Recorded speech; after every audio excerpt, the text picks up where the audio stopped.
Greetings, friends, fellow patriots, and fellow citizens, and even non-citizens, and welcome to this week's edition of the We the People Convention News and Opinion Podcast. My name is Tom Zawistowski. I'm the host of this podcast. I'm also the president of the We the People Convention organization. This podcast, our website, our emails, our text messages, our social media, our donations to other conservative groups and individuals are all paid for through the generous donations of our donors. If you are one of those donors who supported us over the past 16 years, I can't thank you enough for your generosity. If you are new to the podcast and you have the means to help support our efforts, please go to wethepeopleconvention.org and click on the donate link and give what you can. We would greatly appreciate it. For those of you who are new to the podcast, coming to us from TikTok and Facebook, and even this week I started posting on Instagram, welcome to all of you. This podcast is intended to be a weekly news recap where we try to tie it all together, get rid of the propaganda, try to get to the news that affects your individual freedom, liberty, and prosperity, and inform you about that, and then suggest ways we can take action to continue to protect our individual freedom, liberty, and prosperity in our nation. So welcome to all of you. This is going to be a pretty powerful podcast, and I'm going to try to put in context for you the civil war that we are actively in and how it's being waged and how it affects you and what you need to be prepared for and what you need to do. So it's going to be a pretty intense podcast, and I'm glad that you've joined us, and I hope after it's over you will share it with others and you will take the actions that we suggest. So let me get right into it, and we've got to begin with the news that just broke last night, and that was President Trump's meeting in Alaska with Russian President Putin. And you can see the picture that I've got up of them on the stage at their news conference where it says on the stage, "Pursuing Peace." And that's what Trump was trying to do. He went to Alaska to meet with Putin to pursue peace, to end the killing. And it was pretty remarkable because they had a press conference and there were no questions. And to get Trump to not take questions is pretty amazing. But at about 4:30 this morning, as he was coming back from Alaska after a 20-hour workday, he released this statement, which I want to share with all of you. "A great and very successful day in Alaska. The meeting with President Vladimir Putin of Russia went very well, as did a late-night phone call with President Zelensky of Ukraine and various European leaders, including the highly respected Secretary General of NATO. It was determined by all that the best way to end the horrific war between Russia and Ukraine is to go directly to a peace agreement, which would end the war, and not a mere ceasefire agreement, which oftentimes do not hold up. President Zelensky will be coming to D.C., the Oval Office, on Monday afternoon. If all works out, we will then schedule a meeting with President Putin. Potentially millions of people's lives will be saved." So that was President Trump's take on the meeting. During the meeting and during the press conference, Fox News and others were reporting that Russian media was saying that the talks had gone well. We don't know. We're going to find out. Here's a very short statement by Trump after the press conference before he left from Alaska. "We were together almost 3 hours, and it was very extensive, and we agreed on a lot of points. I mean, a lot of points were agreed on. But there's not that much. There's, one or two pretty significant items, but I think they can be reached. Now it's really up to President Zelensky to get it done. And I would also say the European nations, they have to get involved a little bit. But it's up to President Zelensky. I think we are, and if they'd like, I'll be at that next meeting. They're going to set up a meeting now between President Zelensky and President Putin. And myself, I guess, I didn't ask you about it. Not that I want to be there, but I want to make sure it gets done. And we have a pretty good chance of getting it done." So he believes they move the ball down the field and that there's a chance to get it done. Keep him in your prayers. Keep praying for peace. This is a very difficult thing.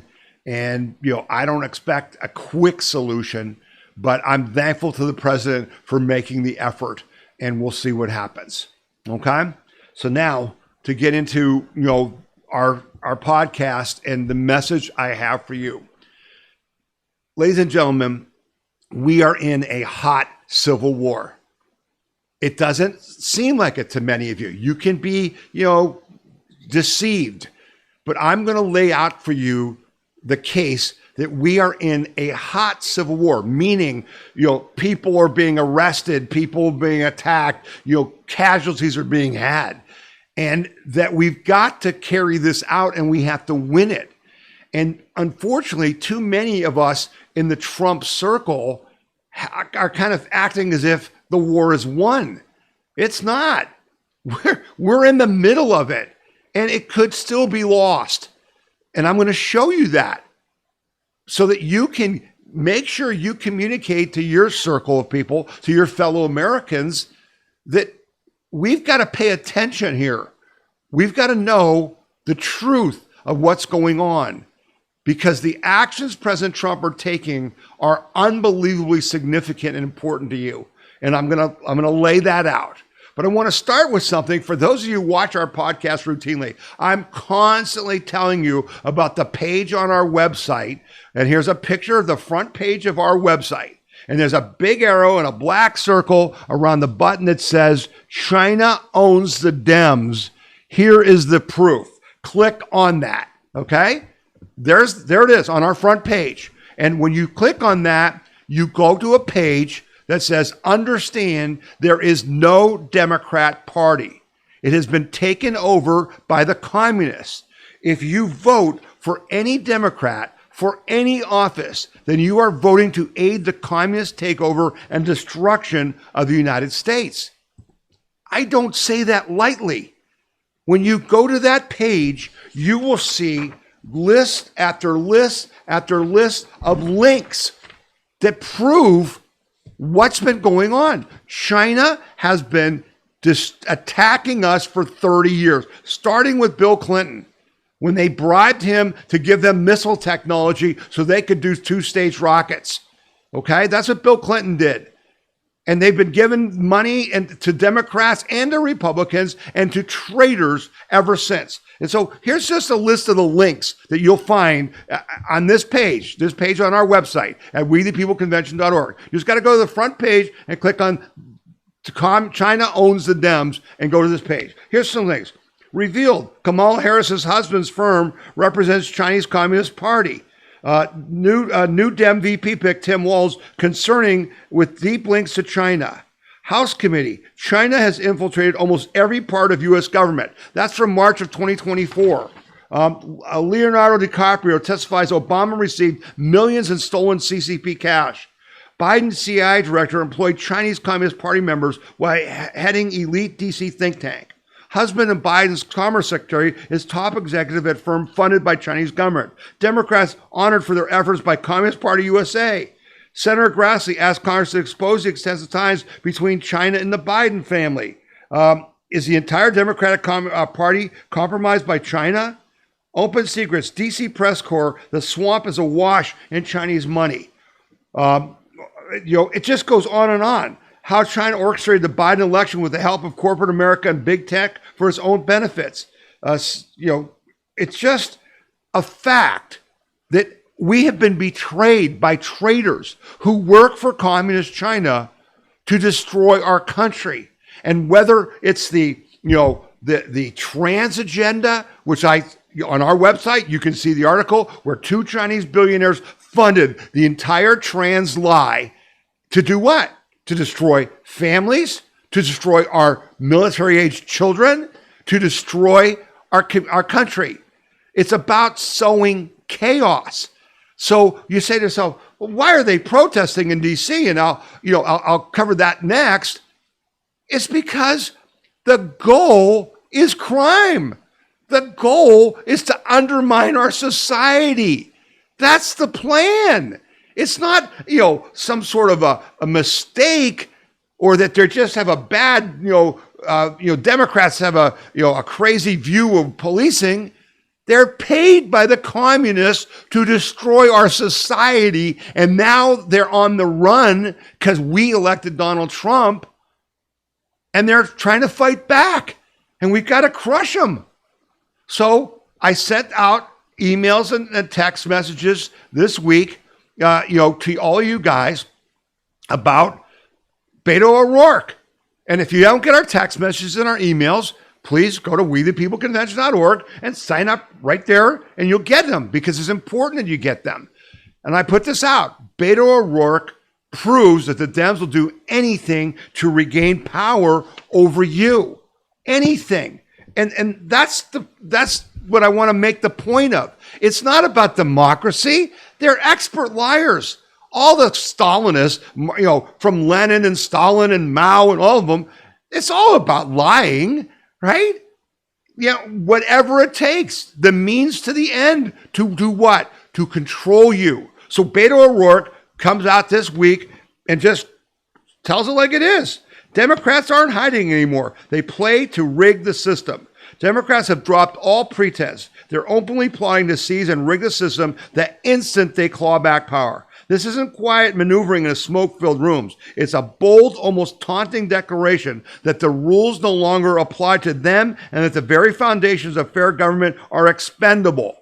In Texas, Democrats staged one of their most brazen stunts yet, fleeing the state in a calculated bid to break quorum and derail a Republican redistricting plan aimed at reflecting Texas' actual political makeup. Not to rig it, but their actual political makeup. And at a rally in Fort Worth, former Congressman Beto O'Rourke didn't just cheer them on, he glorified their stunt as a new standard for political resistance. Political resistance.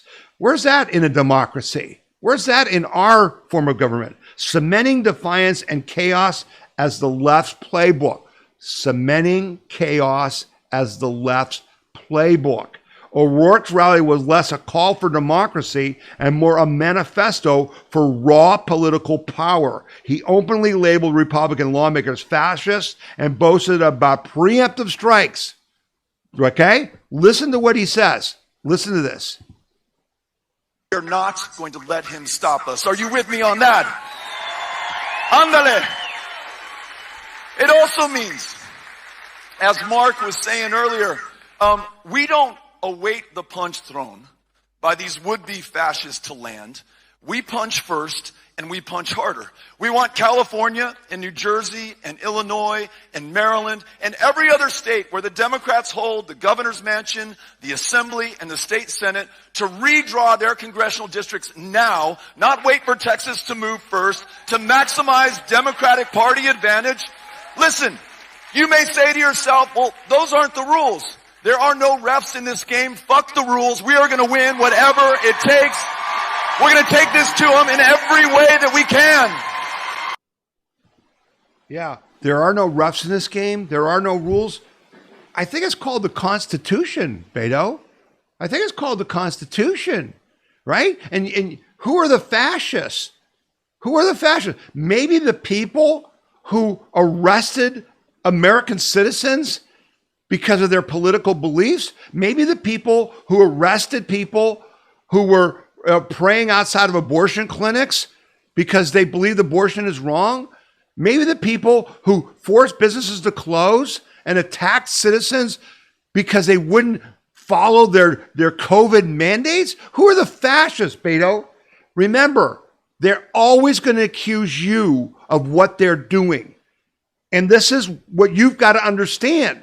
But that's not subtle, is it? Perhaps most revealing, now get this, was O'Rourke's vow for the future. The next time we win power, he said, we're going to drive that car like we stole it.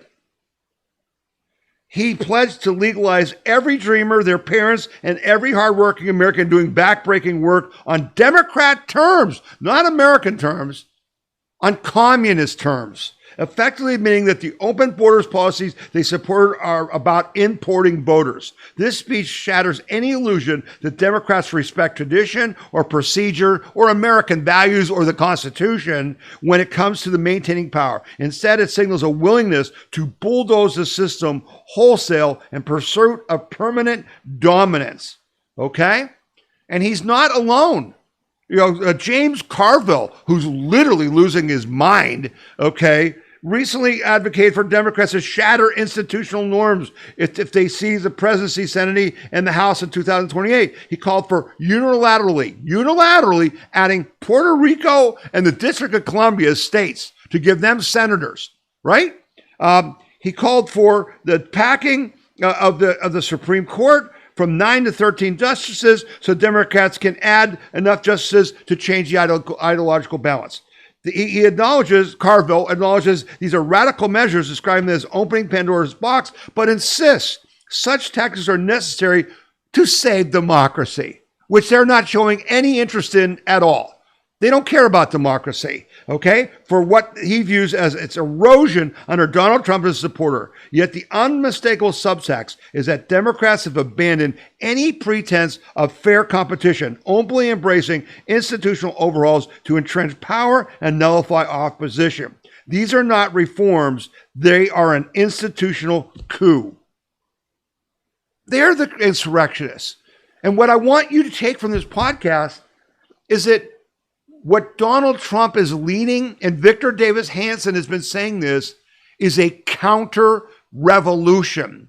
The revolution took place with Barack Obama when they rigged that election by putting, that pathetic McCain against Obama, and then, gave all this garbage about, prove you're not a racist nation by electing a black man, right? And then, he's not radical, until he fundamentally tried to change our country, okay? The revolution started then. You and I have been fighting for 16 years to stop it. And Donald Trump is leading the counter-revolution. That's what you need to understand. We are engaged. And so they're talking about what they're going to do. Folks, they already did it. We're going to talk about California next, and Beto's saying, we've got to gerrymander every blue state. Oh, but I thought you cared about democracy. What about the Republicans in your state? The 40% of them that have zero representatives. Don't they deserve democracy? No, I guess not. When you're a totalitarian communist, they do not. And so they've already broken all the institutions, James Carville. That's why Donald Trump is fighting the fight against the institutions, which I'll talk about in detail. This is the point, kids. They already did it. When Obama took over, they made the military woke. They got rid of all the real soldiers. They attacked every institution. They drove all of our universities, which were already left, into communism. They went after Wall Street, and we talked last week about deep banking and ESG. Remember last week I talked about that? How's that not taking over the institution? They already did it. Now that we won, they're desperate, and they want to do it more. Okay? That's why we can have no mercy. Zero. No mercy on them. We must vanquish this opponent, this evil. And Steve Bannon on War Room this week was the 80th anniversary of the end of World War II. The unconditional surrender of Japan was on like August 13th or 14th, 80 years ago. And now we're fighting again, a world war against the communist Chinese. And they're trying to take over our country, and they nearly did. But you and I fought them tooth and nail and stopped it. But now we've got to vanquish them. And that's what Trump's doing. And so this is what the whole Newsom thing was about, right? So what does Newsom do? Newsom calls for a special November election to block Trump from, quote unquote, rigging the 2026 midterms. And I added on this headline, by rigging them in California first. We're going to stop them from rigging the election by rigging the election. Yeah, that's what this clown said. Governor Gavin Newsom, Democratic lawmakers and their allies on Thursday launched a special election campaign urging California voters to approve new congressional districts to shrink the state's Republican delegation. which there's 54 House seats in California, and the Republicans have like 9. And yet Trump won like 40% of their vote. And they want to get rid of the 9, okay? And for democracy, the special election effort is a response to Republican-led states, notably Texas, pushing at Trump's behest to redraw their congressional maps to favor Republicans and reduce the number of Democrats in the narrowly divided U.S. House of Representatives. Yeah, except that's not true. What they did in California was gerrymandering. In Texas, the 2020 census was wrong. The Census Bureau admitted it was wrong and denied Texas seats. Plus, with all the migration to Texas, they need to change their maps. And they have the legal right to do it. What they're doing is legal. So this is bullcrap when they say, Trump begged them to change their maps. Yeah, there's politics involved. There's also democracy involved, okay?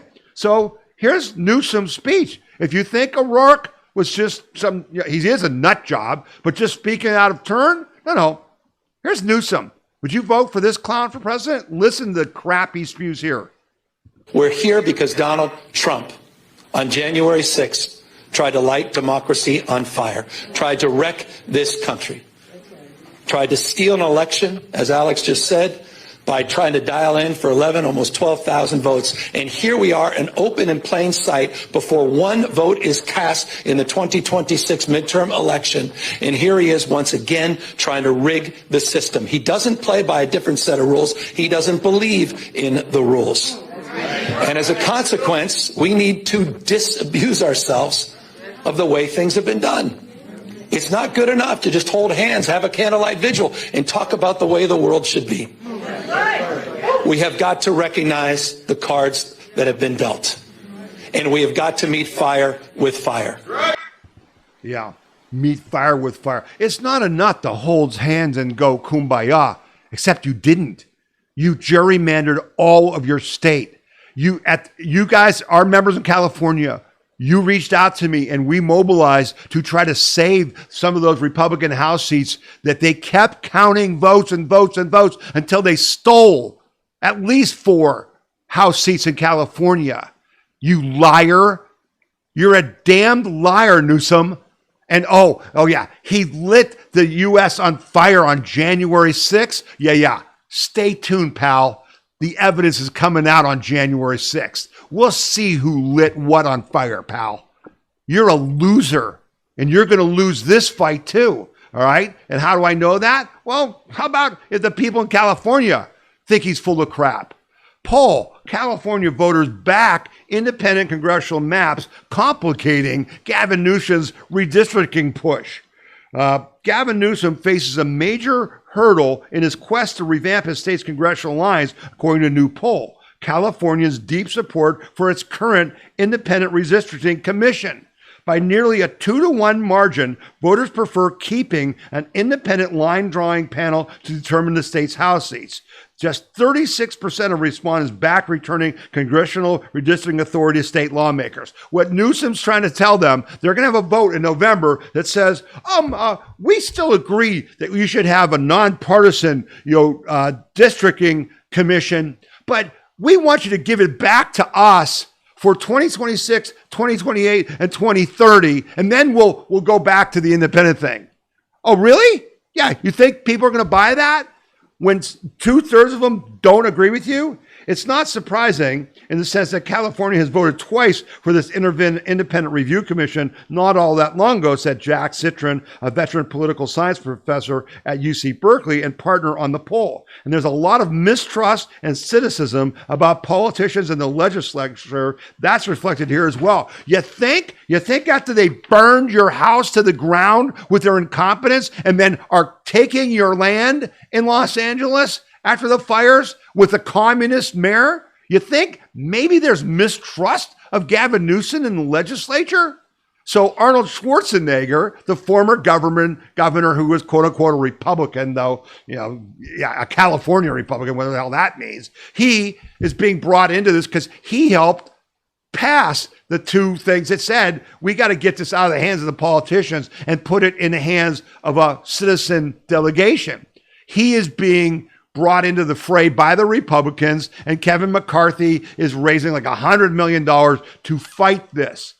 This is not a layup, but it shows you how they will do anything to control your life. It shows you the danger that you and we are still in until they are vanquished.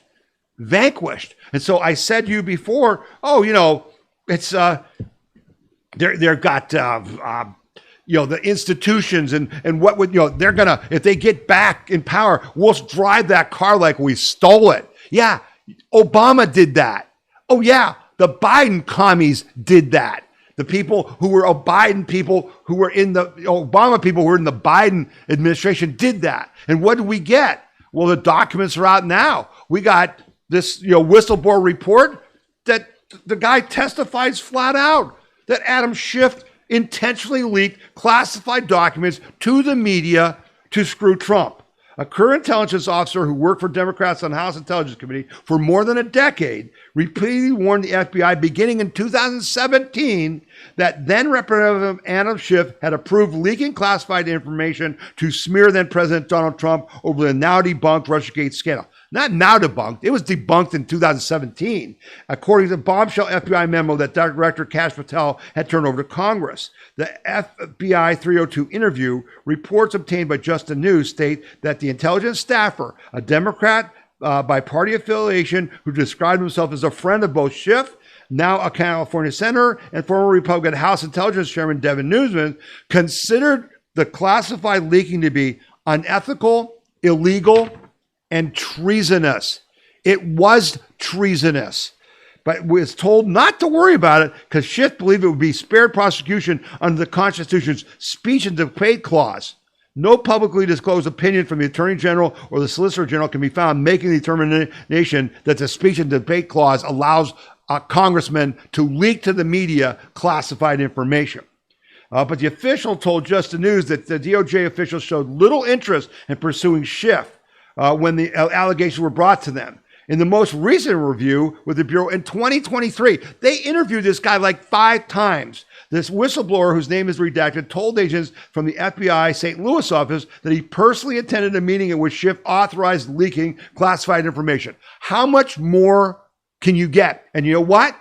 When Beto says we're going to drive that car like we stole it, and I said they did, yeah, when you drive that car, meaning the government of the United States, and you don't care about law, you only care about power, you weaponize it against your political opponents. And the proof is right there. And what do we get? Oh, we got another report about Jim Comey. Jim Comey is now clear that he was leaking classified documents to this professor at New York University or Columbia, I can't remember which, who was leaking it to the media. To do what? To get the Mueller investigation off the ground. To destroy Donald Trump's first term. The guy we elected to clean up the swamp and the mess, and the swamp ate him alive. Yeah, Jim Comey did that. And then, I did the Bill Barr story last week that shows how Trump's former Attorney General, Bill Barr, was behind the lawfare to keep Trump from winning the 2024 election, who had a hit list of Navarro, Bannon, the Proud Boys, all these people. Bill Barr weaponizing government against the people. And they're afraid we're doing that? They always accuse you of what they're doing, okay? And so then, this story came out about this shut it down. Because again, it goes back to Obama, it goes back to Clinton. These are the criminals. Shut it down. Bombshell FBI timeline exposes political interference in Clinton corruption probe. FBI Director Kash Patel has uncovered a bombshell memo written in 2017 chronicling the extensive political obstruction that career agents in 3 cities faced from their own bosses and the Obama Justice Department during the 2016 election as they probed whether Hillary Clinton engaged in a pay-to-play corruption scheme involving her family foundation and classified emails. Okay? She did it. She's a traitor. She sold state secrets for money. Shut it down. Then Deputy Attorney General Sally Yates is quoted as demanding in a detailed timeline of political impediments that agents in New York City, Little Rock, Arkansas, and Washington, D.C. reported. The agents tried to get the help of federal prosecutors to determine whether or what crimes occurred while Hillary Clinton served as Secretary of State, most notably because at the time, her family foundation solicited hundreds of millions of dollars from foreign U.S. interests with businesses before her department. Okay? The classified timeline revealed that as early as February 2016, the Justice Department indicated they would not be supportive of the FBI's investigation. So the timeline also shows that in mid-February 2016, McCabe ordered that no overt investigative steps were allowed to be taken in the Clinton Foundation investigation without his approval. That's what they did. They are criminals. Barack Obama is a criminal. They are traitors. Hillary Clinton is one of the biggest traitors in American history. Her and her evil husband, former President Clinton, sold America out to anyone that would write them a check, including the communist Chinese. And the government, the FBI, the DOJ, protected them, enabled them, and worked their asses off to get her elected as president again. So as there was documents this week that said because Adam Schiff was going to get the position, I think, of Secretary of State if Clinton won. This is what I'm telling you. The evidence is clear. They already did it. We have to crush them to keep them from doing it again. Okay? So what is Trump doing? Okay? Trump announces federal takeover of D.C.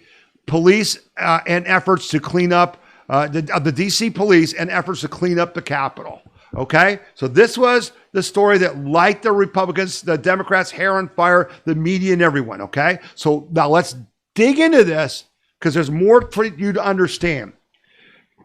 Trump's shrewd move in D.C. will resonate across the U.S. I posted this article because this guy, Charles Lipson from thespectator.com, lays out how crafty this is and what Trump's really doing. President Trump's initiative to restore law and order to the streets of the nation's capital is a smart political move. All Americans consider Washington our city and we want it safe. We can see on the nightly news that it is not, and we're not happy about it. If Trump can turn that around, he will get well-deserved credit, not from the legacy media, but from the public.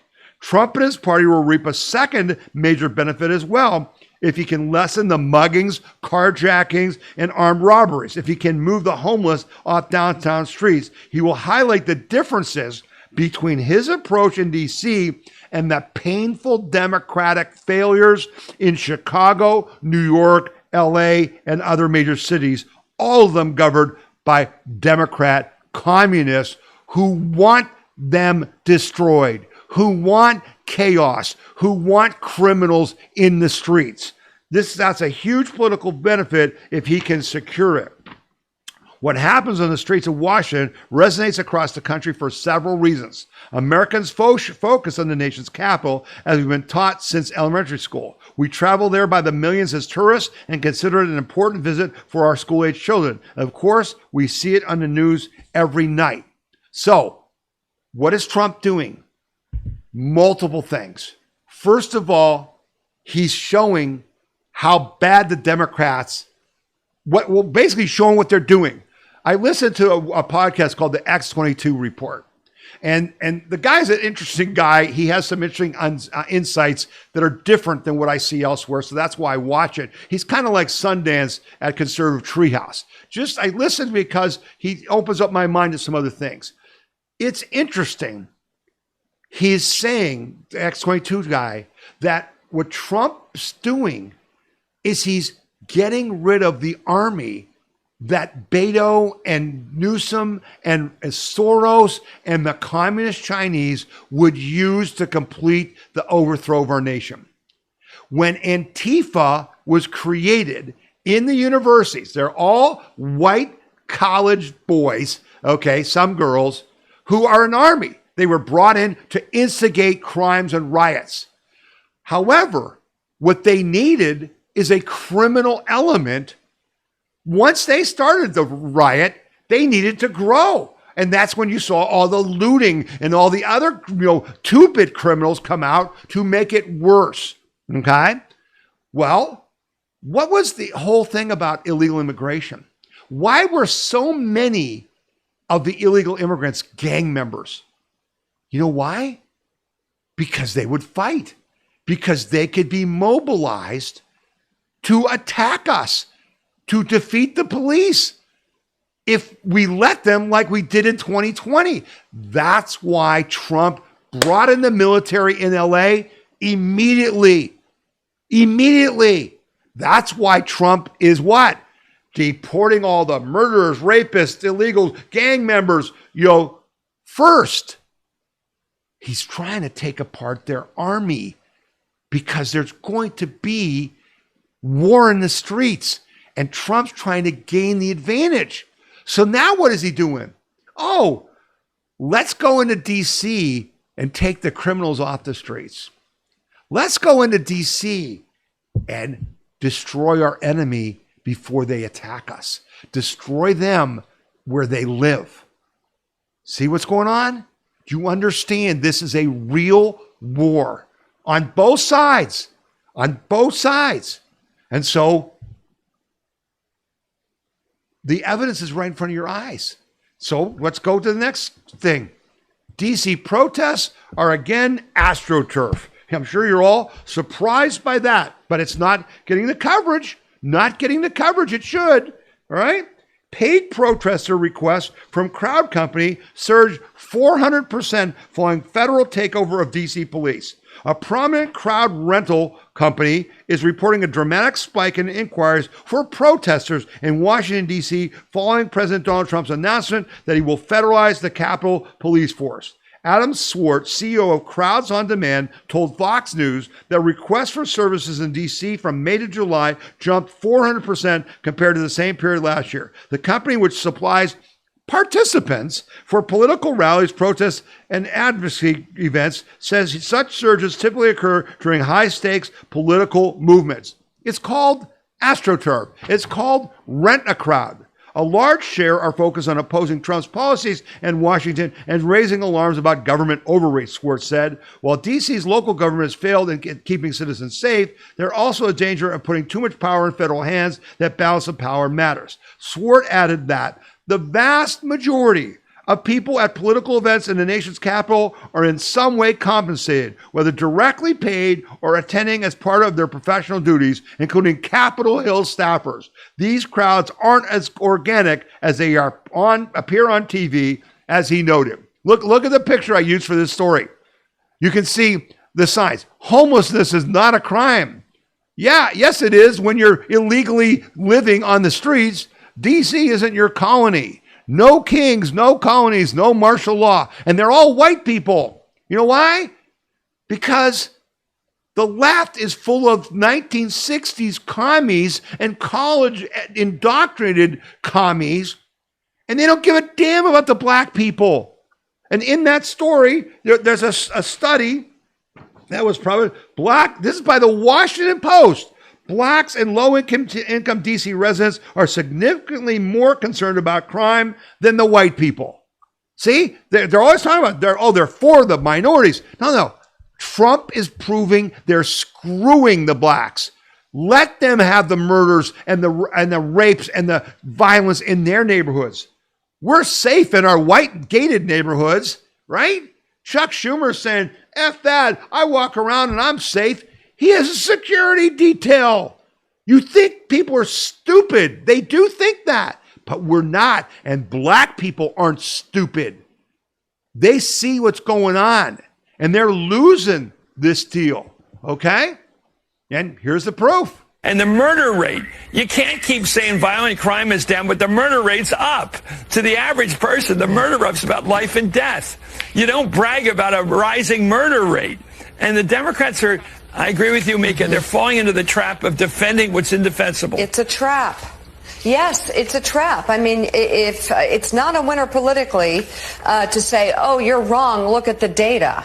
Because, if one violent crime happens in a very heavily populated part of the city, people hear about it, and it's visceral. They don't want it. And they'll gravitate to the person who appears to be doing something about it.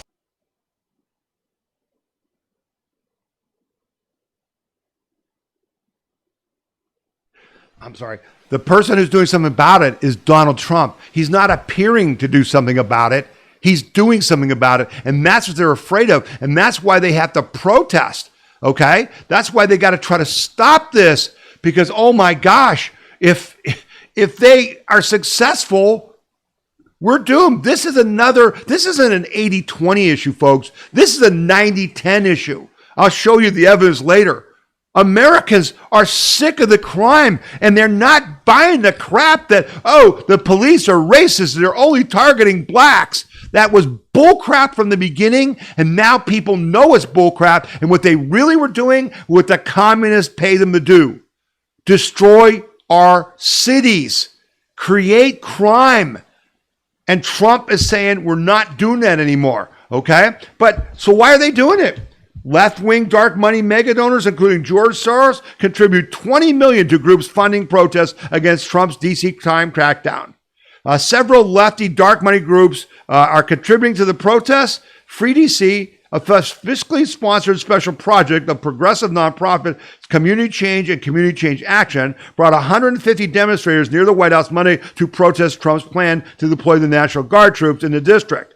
Do not obey in advance and take up spaces are among Free DC's guiding principles, and the group urges supporters to go outside at 8 p.m. and bang pots and pans, sing, chant, or make noise every night of this occupation.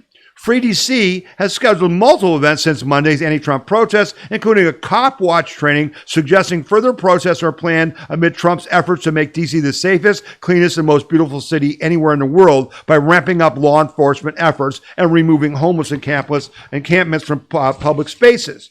Community Change and Community Change Action, the groups bankrolling Free DC's action campaign, have been the beneficiaries of millions of dollars in donations from hedge fund tycoon George Soros' Open Society Foundation and the Tides Foundation, another lefty group, and dark money Arabella Advisors Network, according to analysts shared with the Washington Post. It is ironic that a protest to ostensibly Free DC has hosted by Community Change, a group funded by massive amounts of outside dark money to push a pro-crime agenda.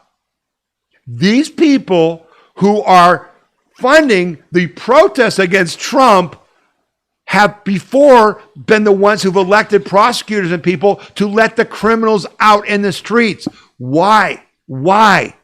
Go back to what I said about the X-22 guy.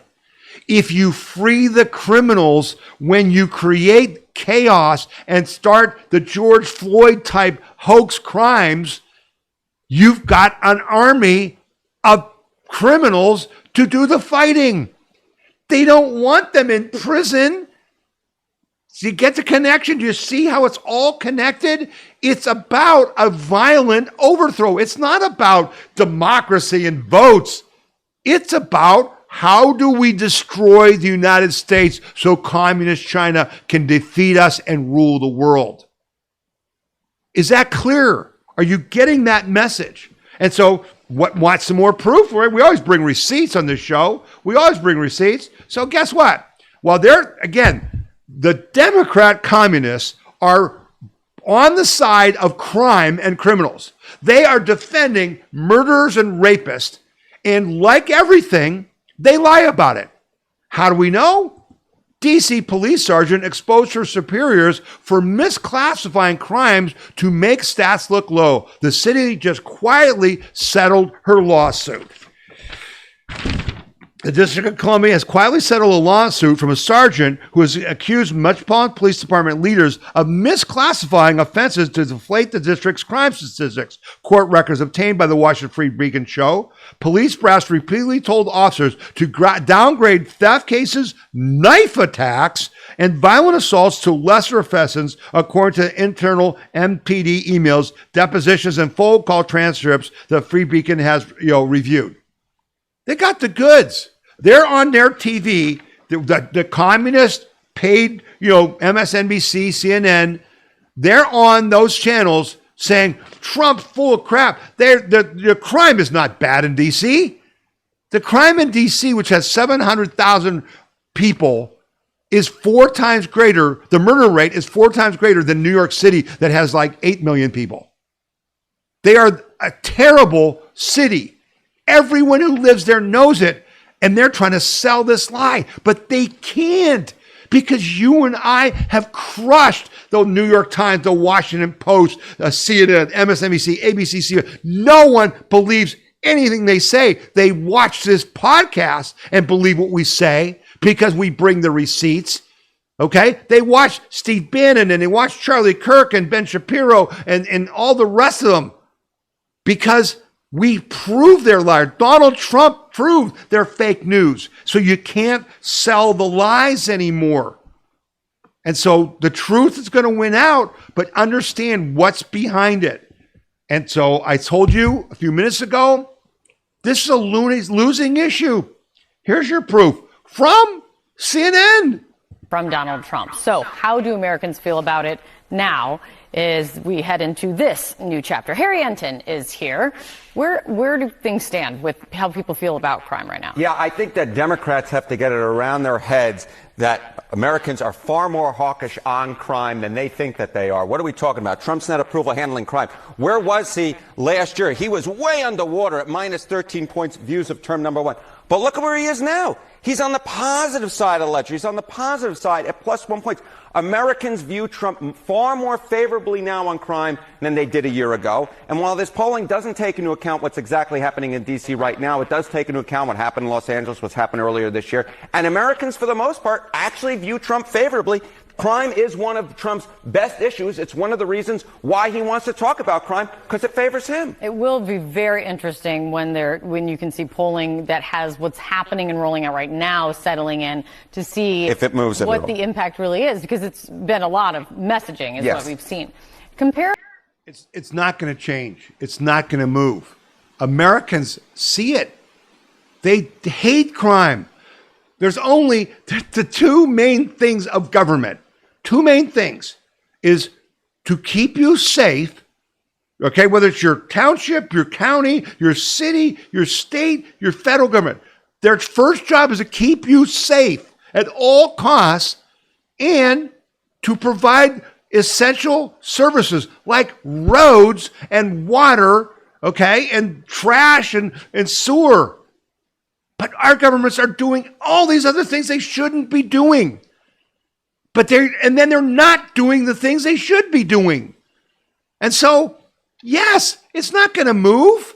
People are going to come to Trump's, same position. We want you to take this to Chicago and to New York and to LA and to Houston. And that's what the Dems don't want, because Trump is destroying their army. He's destroying their army. And so now I'm going to give you the most important story in this podcast. And why this hasn't gotten the coverage it should have, I don't know. You need to share this. This is an ask. You need to share this story, because this is the real deal. This tells you everything you need to know. Trump plans standing rapid reaction force to combat civil unrest nationwide. The Trump administration is exploring the establishment of a domestic civil disturbance quick reaction force, which would involve 600 National Guard troops on standby to address civil unrest in American cities. According to internal Pentagon documents, these troops would be stationed at military bases in Alabama and Arizona, ready to deploy within an hour. The plan, drafted by National Guard officials between late July and early August, would see troops split between the east and the west of the Mississippi River. Previous deployments of National Guard troops, such as earlier this year in Los Angeles, to support U.S. Immigration and Customs Enforcement personnel facing attacks from pro-illegal immigrant rioters, were criticized by Democratic state leaders, including California Governor Gavin Newsom. Newsom sued the Trump administration to cancel the deployment, but was soundly defeated in the Ninth Circuit Court. The legal framework for rapid response deployment is rooted in Title 10 and Title 32 of the U.S. Code. Title 10 allows the president to direct troops without the need for the state governor's approval, while Title 32 places National Guard troops under state control but with federal funding. The proposed plan would see troops mobilized under Title 32 during civil unrest, bypassing the need for state-level consent. The program would be implemented as early as fiscal year 2027, with funding coming from the Pentagon's annual budget. That's the Army. That's how we defend and defeat the communists. So when they try to have an uprising, Trump is putting in place the people to crush it.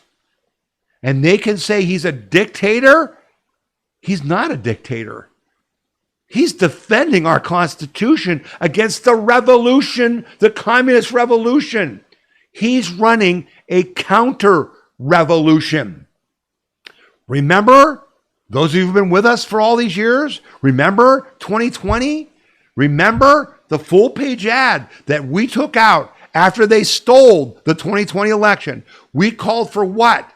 For President Trump, who was still president, to declare temporary martial law, to have a recount, a revote of the 2020 election using the National Guard. Not to count the votes, but to make sure that people showed up in person with IDs and filled out paper ballots, and they were counted by hand under National Guard supervision. And we know, General Flynn and I knew, that if you did that, you would find that not only did they cheat in the swing states to steal the election, they were cheating in all 50 states. That's what you would have found out. But President Trump wasn't there then. He's there now. He understands. Thank God for Project 2025. Russ Vought, Steve Miller, for Steve Dans and the people who did Project 2025.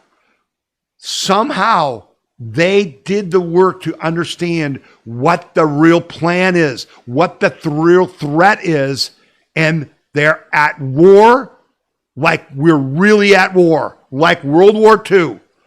And damn it, it's an important thing they are. And what are they doing? You attack the enemy where they stand. You go after them. And I told you, and you guys knew all along, I've said to you, people would say, how can we ever defeat them? They control the media, the government, the sports, the medical, everything. We can't defeat the left. And I said, simple. They're doing it with our money. All we have to do is defund them because they're there. There aren't 10% of Americans who really believe the commies in the Democrat Party. It's all Astroturf. It's all bought and paid for with your money. And so what did Trump do, folks? This story should resonate with all of you. The DNC collapse is a direct result of defunding USAID by George Haraznov. I don't know who this guy is, but if the DNC truly had a nationwide army of enthusiastic supporters, which I just told you they don't, it wouldn't be begging for loans. But it doesn't have those people. By all accounts, even those of liberal media outlets, the Democratic National Committee is broke. Under the leadership of newly elected Chairman Ken Martin, the DNC is facing a full-blown financial crisis. But how did it come to this? Well, donor flight is one part of the answer. Since President Trump and J.D. Vance took office, the DNC's once reliable donor class has slammed the brakes on contributions. But the bigger story, and the one mainstream press won't touch, is that a critical pipeline of cash has been shut off.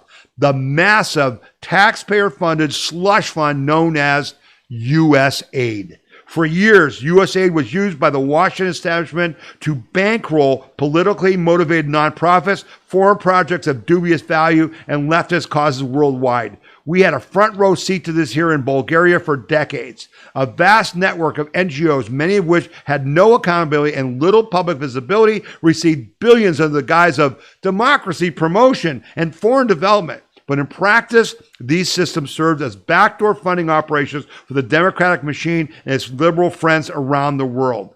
That changed almost immediately when the new administration, the Trump administration, created DOGE. One of its first moves was to dismantle the opaque and unaccountable structures within USAID that had been misused for decades.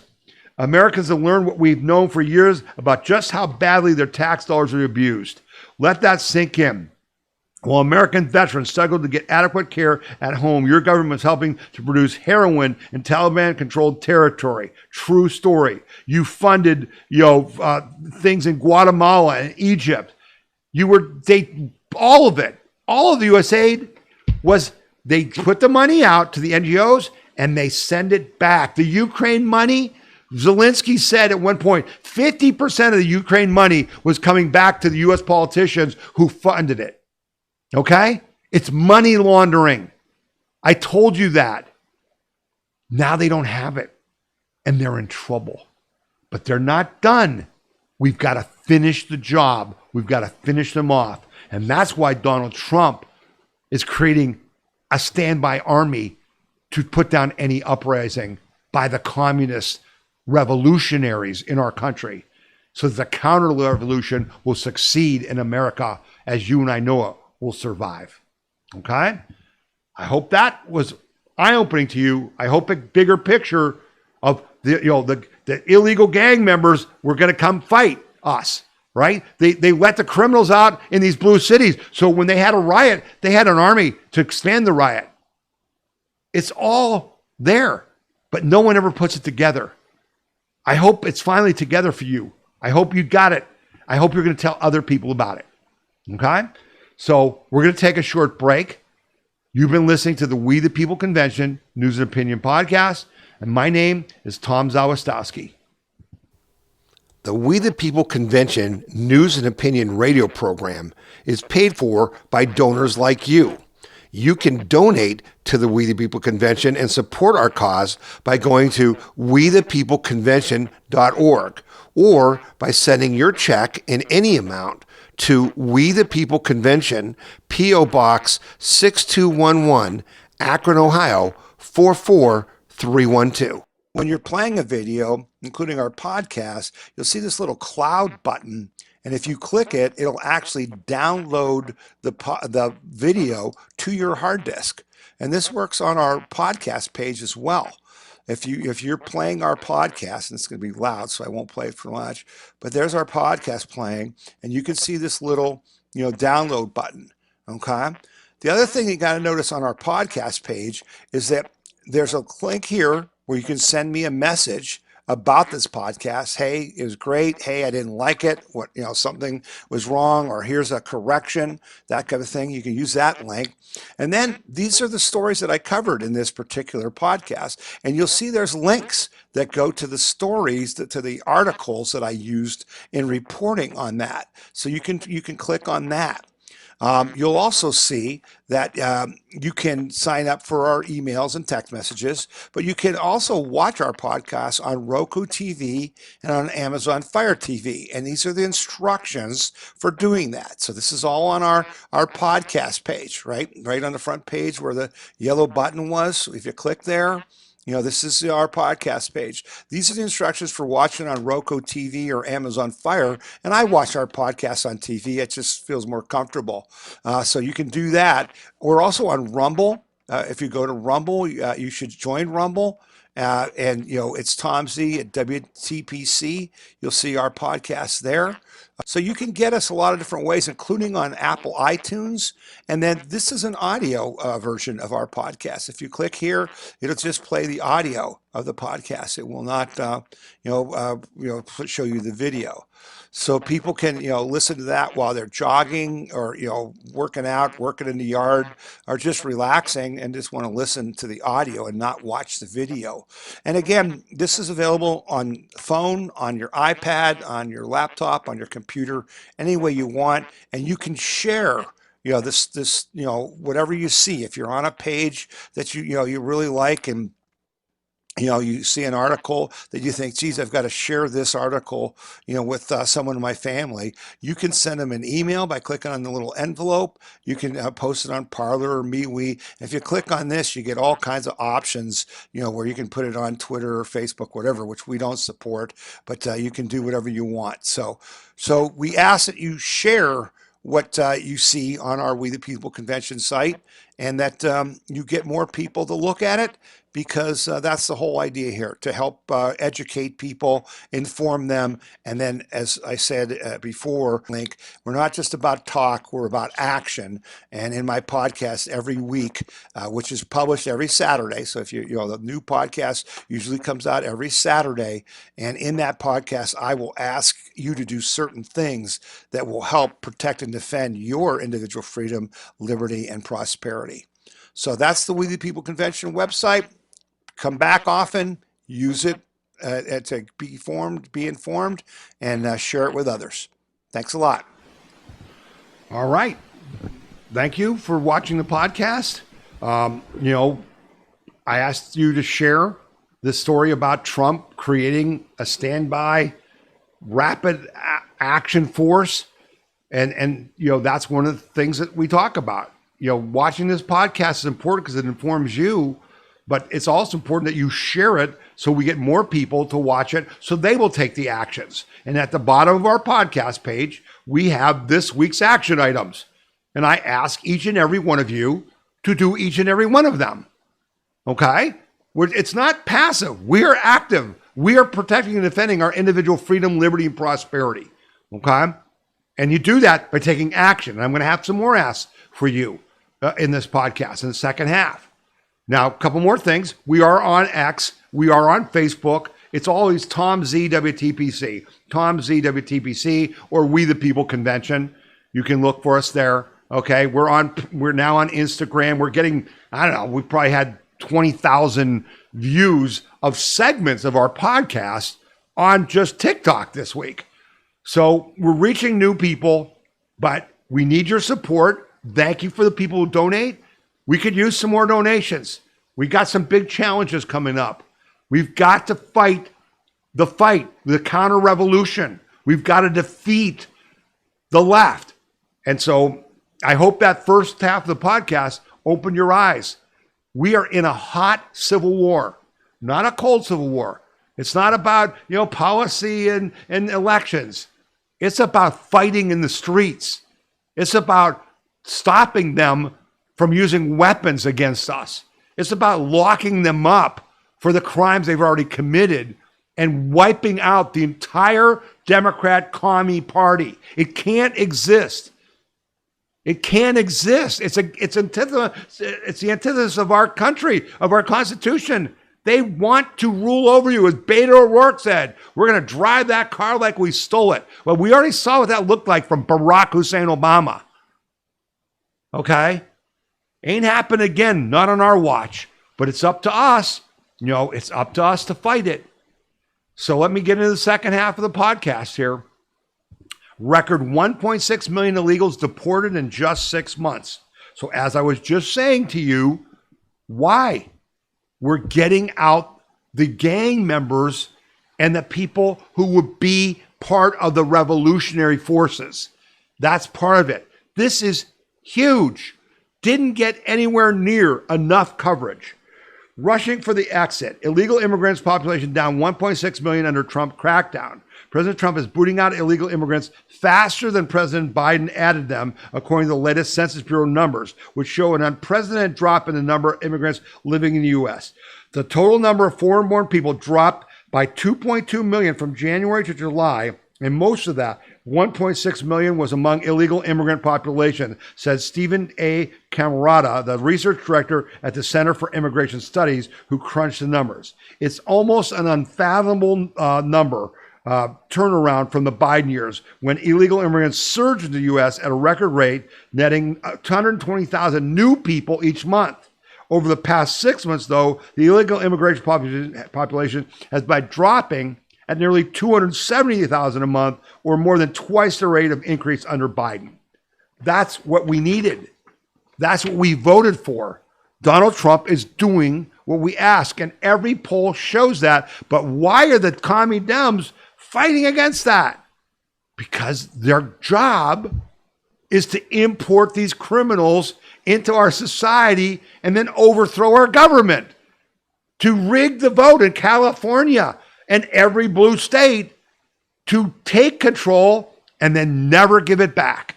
That's why they locked up Steve Bannon and Peter Navarro and tried to lock up Donald Trump and locked up 1,000 of our patriots in the gulags of D.C.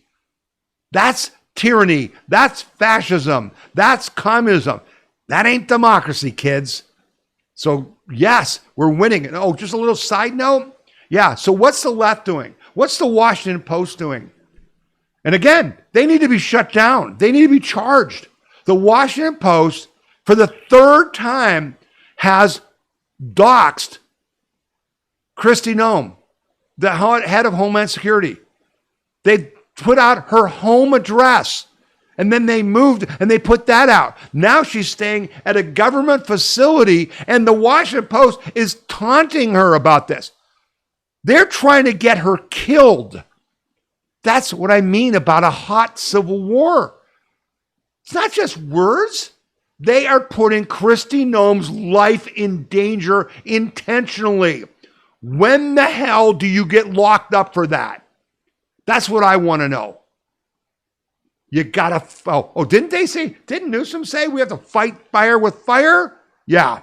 I'm begging Cash and Dan Bongino and Bondi and the rest of them and Judge Janine to fight fire with fire. Go after these people. Kristi Noem's doing what the American people voted, and she's got to have her life threatened for it?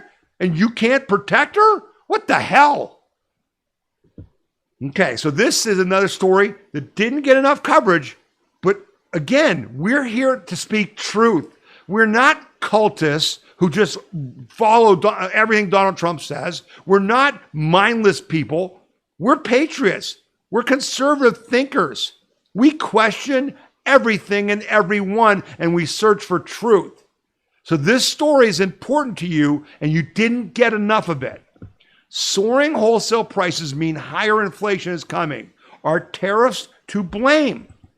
Now understand, there's this whole thing that when Trump did the tariffs, all the experts were saying it's going to be a trade war and prices are going to go insane and inflation is going to soar and you're going to wreck the economy. And that hasn't happened. But the other side of the coin isn't true either. That, there'll be no inflation from these tariffs. Because there's going to be. And here's the proof. A key indicator of coming inflation is flashing bright red right now, and tariffs are likely a big part of the reason why. Department of Labor data released Thursday morning showed a spike in the wholesale prices across the economy during July. Overall, the Producer Price Index, the PPI, which measures the prices paid to domestic producers for their output, climbed by almost 1%, 0.9%, last month, well above the expected and 3.3% on an annualized basis. A few categories saw particularly large increases. Wholesale price for food, for example, rose by 1.4%, while wholesale prices for consumer electronics increased by over 3%. There are two important things to keep in mind here. First, as I noted above, the PPI measures prices paid by domestic producers. If it were true that the higher cost of tariffs were paid entirely by foreign producers, or that American companies were eating the cost of tariffs, two claims the Trump administration has repeatedly made, then you would not expect to see any tariff-related impact of PPI. That's an important sentence. The Trump people are claiming that Amazon and people are going to eat the tariff price increases. They're not. They're going to pass some of it on to you. Of course, that's not how things work in the real world. Lots of domestic products rely on imports of raw materials and intermediate goods. You can't make a chocolate bar without cocoa beans, for example, and over half of all the imports are things that domestic businesses use as inputs. Economists have warned that tariffs would increase the cost of importing component parts and force domestic firms to increase the prices they charge for their outputs. That seems to be exactly what today's PPI report shows.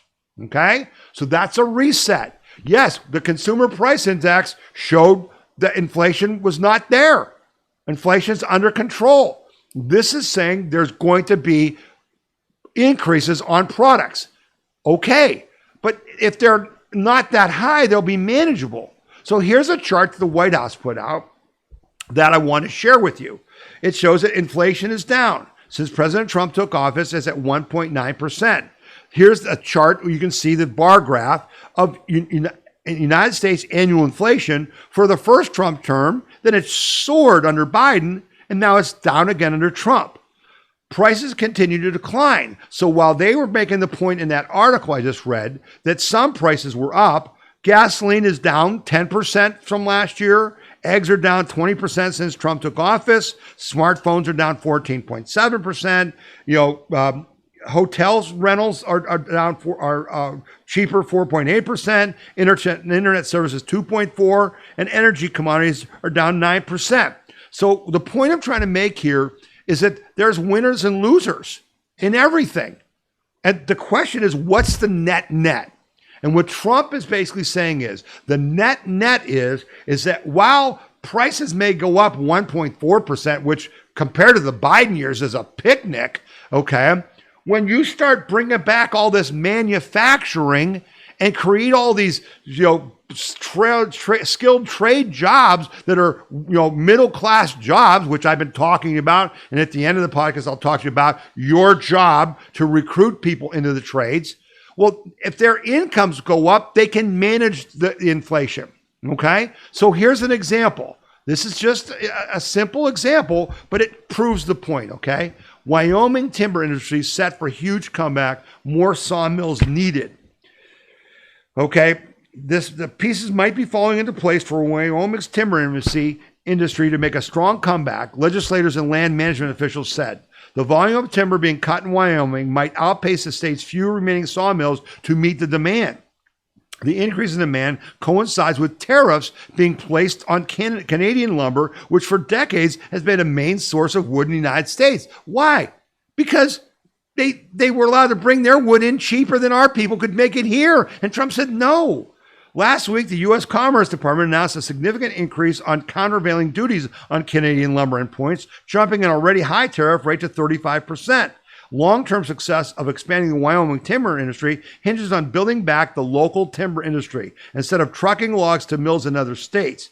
Wyoming timber products could include finger-jointed 2x4s, boards, as well as wooden posts and poles and firewood, he said. The Trump earlier this year had signed an executive order 14225, immediate expansions of American timber production. The Bureau of Land Management credited that for $218,000 in Wyoming timber sales, totaling 3.4 million board feet just in the last 6 months. Before the policy change, the BLM planned for about 4 million board feet of annual timber sales in Wyoming. The agency's Deputy State Director of Resource Policy Management told the committee, with the changes, that estimate increased from 4.5 million board feet to 7.5 million board feet. So do you see what I'm saying? If you're in Wyoming and you get in the lumber industry, you're going to benefit and the inflation isn't going to eat you. So how this all turns out, we're not sure. But you do need to understand it's not a free ride. When you pay tariffs, when these countries pay tariffs to us, yes, it's going to help pay down our budget or balance our budget. Let's say it that way. What Trump is saying, it's going to help us a balanced budget before he leaves office. But you, the consumers, are going to pay more. The government's going to get that money. You're not. And so you're going to pay a little more. But the plan is you're going to have better jobs. You're going to have more income, and other costs are going to go down to offset it. It's important for you to understand what's coming because you got to protect your individual freedom, liberty, and prosperity. You got to look at this stuff and understand it to plan your financial moves, to understand, what's coming. So that's why we did that. Okay, now, this is a very important issue that I need you to really get engaged with. Trump considers reclassifying marijuana as less dangerous drug report. This is a big problem, folks. Trump is weighing whether to remove marijuana from the list of Schedule 1 controlled substance and make it a Schedule 3 drug. Trump told attendees at a $1 million plate fundraiser at his New Jersey golf club earlier this month he was interested in making the changes to plant classification, the Wall Street Journal reported. This comes after cannabis companies had committed millions of dollars to the president's political groups, according to the report. And I talked last week about all the money that Trump is raising to win the 2026 election. But our concern is groups we don't like are buying influence and getting things. This could be an example. The guests at Trump's fundraiser included Kim Rivers, chief executive of TrueLeave, one of the largest marijuana companies. Rivers urged the president to make the change and expand medical marijuana research, the newspaper noted. The potential move to remove marijuana from the list of Schedule 1 controlled substances and make it a Schedule 3 drug would make it significantly easier to buy and sell cannabis and make the industry more profitable. The Biden administration had begun pursuing the reclassification of marijuana, but did not enact the change before leaving office. We can't have this. This is not good. We had put a story on our website. The safe marijuana scam is being exposed.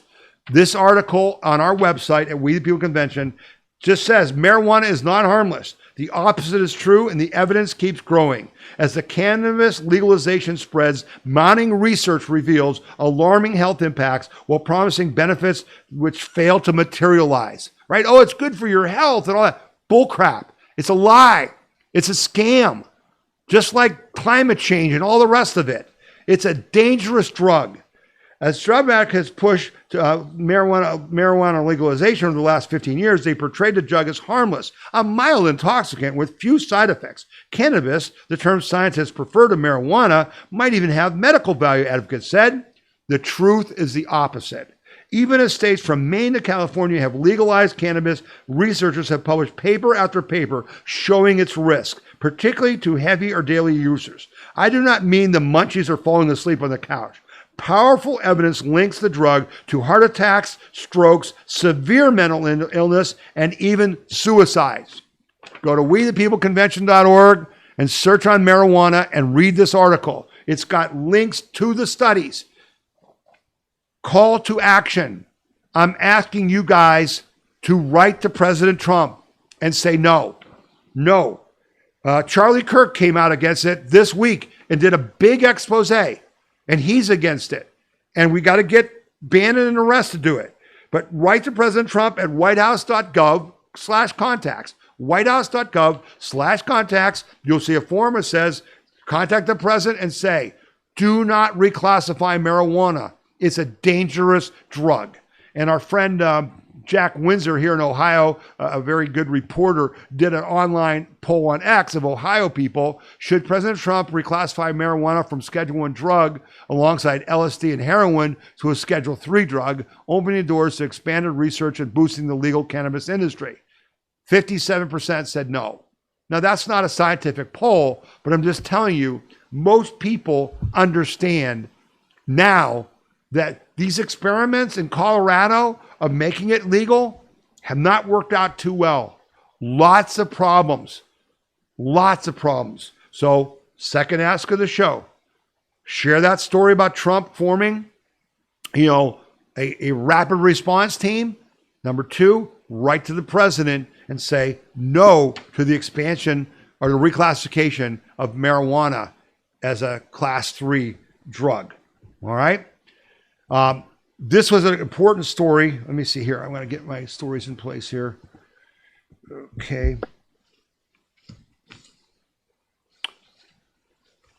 I'm sorry. I've just got to get my articles in order here. Did I? Okay. I'm just going to wing it. A nothing burger. CNN data whiz tells Dems their Epstein gamble was a total dud. And basically in this story, it talks about how you, the Patriots, how you won this fight. I told you, I showed you stories in this podcast that they were saying, when Pam Bondi botched, there's no other word for it, the Epstein file release. And they said, well, Trump was mentioned in the files on several occasions, that suddenly became the left's Russia, Russia, Russia. Oh, he was involved. He's a pedophile. You go on X, search on Trump pedophile, and look at the thousands of posts, which people believe that Trump was with Epstein, and then Hunter Biden saying that Epstein introduced Melania to Trump. It's insane. It's Russia, Russia, Russia. And I said to you, if you don't go to the ramparts and fight this back and control the narrative, they're going to win, and it's going to hurt us. Okay? And they're calling for investigations, and why Johnson is doing this. The House is going to have all these people come in and testify about the Epstein files. It's a total Democrat ruse. But guess what? CNN says it's a nothing burger. Searches for Epstein have fallen 89% on Google. The American public didn't buy the ruse. And yet, Hakeem Jeffries and Schumer and all the Democrats, they held something like 500 meetings so far in August when they're on recess. And you know what they're saying in the meetings? Donald Trump is covering up his complicity with the Epstein, pedophile case. That's why he's invading Washington, D.C. and doing all these other things. You beat them back. No one's buying it. It's a nothing burger. Congratulations to you guys. Great job. Great job. Okay, let's move on from there. This is another important thing. Appeals court removes block on DOGE data access. This is great news. Because remember, when DOGE came in, they started filing these lawsuits saying, oh, you don't have the right to look at the Social Security databases. You don't have the right to look at the immigration files at HHS. You don't have the right to go to the Treasury Department. What do you mean? That's garbage. Well, guess what? They just proved it's garbage. In a 2-1 decision, the Fourth Circuit panel said the plaintiffs were unlikely to succeed in their suits. The appeals court has removed the block imposed on the Department of Government Efficiency accessing data within various departments. The decision marked a win for the administration, which has encountered a wave of lawsuits related to DOGE's activities within the federal government. The agency was set up in February under the temporary direction of tech entrepreneur Elon Musk and basically uncovered all kinds of problems that they didn't want uncovered. So they filed suit and they lost because it was lawfare. It wasn't law. The judges who ruled that they couldn't do it should be impeached, should be removed because they're political activists. They're not judges. Okay? That's part of the revolution. That's what we're fighting. That's why this is so important. This is another good one. This is going to be a big deal, folks. This is going to be a big deal. Trump suggests plans to privatize Fannie Mae and Freddie Mac, unleashing $30 billion market shakeup. Wow. We have a huge problem in housing, and a big part of that problem is that our government's too deep into it. So let me read this to you because it's important to get all of it.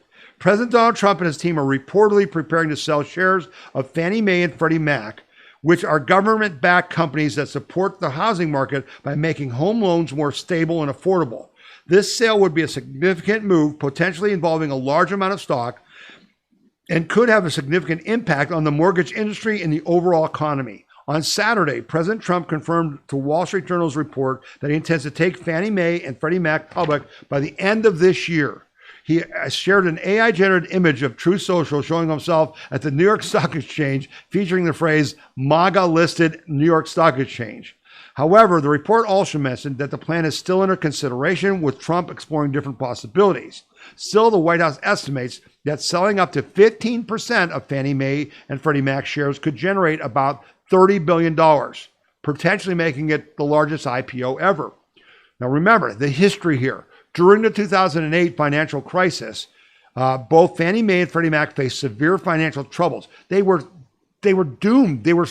They put all these over-leveraged mortgages, really bad mortgages in there, and the government had to come in and bail it out. They were in financial trouble and were placed under government conservatorship, meaning the federal government took control to keep them afloat. Since then, these companies have been essentially government-run, with the Treasury holding large stakes in them. Trump and his economic team are now looking to sell off some of the government shares, a process called privatization. The move is considered historic because it would mark a significant step toward returning these mortgage giants to private ownership after years under federal control. The goal would be to reduce government involvement in the housing finance system, potentially increasing market efficiency and raising a significant revenue for the Treasury. Trump's plan would also aim to restructure how mortgages are handled in the U.S., balancing taxpayer risk, encouraging private investment. If they do this, you're going to see some changes in the housing market that'll be good. Again, the revolution has been going on forever. The Chinese have infiltrated. I listed the website, on our homepage. You click on Dems are owned by the Chinese, and they did everything they could to destroy capitalism. How do you do that? You make Americans dependent on government. And so that's why we took over the student loan program. That's why we took over Fannie Mae and Freddie Mac, right? We got to get rid of that. If we're about individual freedom, liberty, and prosperity, we're for capitalism, not socialism. We've got to get the government's hands out of this and get them back to defense and essential services. That's a step in the right direction. That's Trump doing what we're saying he needs to do. Okay? All right.